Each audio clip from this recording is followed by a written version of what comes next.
Vigil works around an Allen straight. He over the Warriors here early. Garland from long range. Hey! To Levert. Levert thinks about it. Fires and scores. We do not hold the beach. Say again. We do not hold the beach. And another German suplex. Oh no! Another German suplex. This team's new name is the Cleveland Crackheads. 83 points at halftime. Now Warriors fans know just a little bit of how it was like being a Pistons fan last year, having our games ending by half. Any and all notions of Cleveland not being a serious team, not being a heavy hitter, not being able to hang with the top tiers of the NBA are gone. There aren't any more excuses to be had. There's no type of way you can spin it to, oh, it's just the East. They couldn't do that to a team out West, and let's see them face a real team. They just dog walked one of the realest teams in the NBA, a storied team at this point, while the greatest shooter in the universe, Curry, was present. These Cavs just could not miss. They refused to miss at all. The score was run up so much immediately, and sometimes that happens in today's NBA. You see a team go out far ahead of another, and I said, well, they'll take a timeout, maybe two of them. They'll continue to chip away at the lead, and then by the middle or so of the second quarter, the game will look a lot more close, or it'll look more like a game. But these Cavs just kept on drinking their bath salt martinis. This game wasn't on TV, and I was really awaiting this game in general, just because of how great the Cavs have been playing, and I said I've been meaning to make a video about them, so I had to go to a link, I had to try to stream, do this and that, so it was very irritating. I need to find a better method, or maybe I may just be forced to get League Pass, I don't know. I don't even know where to go to illegally look at the games. I don't know anything, I need help. Cavs, however, got the Warriors asking for help. They set a franchise record. Of course, how could you not, scoring 80-some points at the first half? But they're the only team since the 73-win Warriors to be 10-0 at the start of a season. And that win total is achieved against the Warriors of all people. What type of script is this? Who's its writer? And can I get in touch with them to write some for the Pistons? Even though we just won by beautiful Cade, by Cade doing that. But enough about that. In regards to the Cavs, the way they were guarding the perimeter in this game reminded me of how the Warriors were guarding the perimeter against the Celtics. This is a team that refuses to be denied offensively, and defensively, they are doggish in nature. I think it's pretty safe to say, I know it's still early in the season, but it's safe to say, I believe, that Kenny Atkinson is their guy. They are in safer hands than Allstate under his leadership.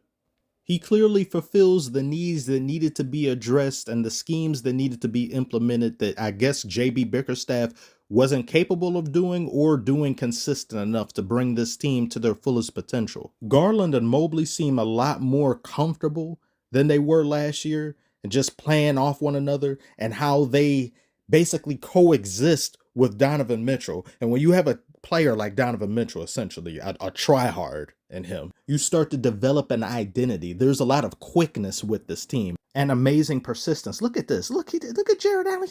He doesn't stop. Look at them. They don't stop. How utterly demoralizing to be down by so many points. And the team that's doing this to you never falters in focus. They stay committed throughout the entirety of the game. I know the Warriors came back towards the end and they made this not look anywhere near as bad as it did in the first half.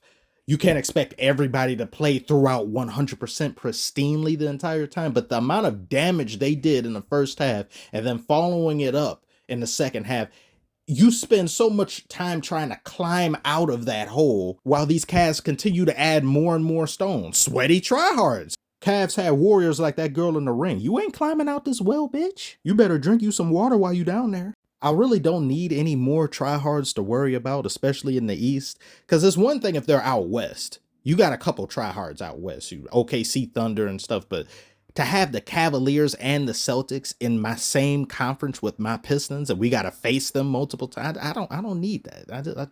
Stop it. I heard there were a bunch of Warriors fans saying, oh yeah, mark your calendar, Cavs fans. You're getting a loss this day in question, or yeah, we're the real team you guys haven't faced yet, and that didn't mean nothing. I know Warriors fans like this isn't going to be a loss that is going to, I mean, you got smacked in the mouth and your jaw dislocated. So after you go to the hospital and get fixed up, and you come back eventually whenever they face them again in the season, yeah, you need to make a statement right back. But the statement that the Cavs made right here has put the league on notice.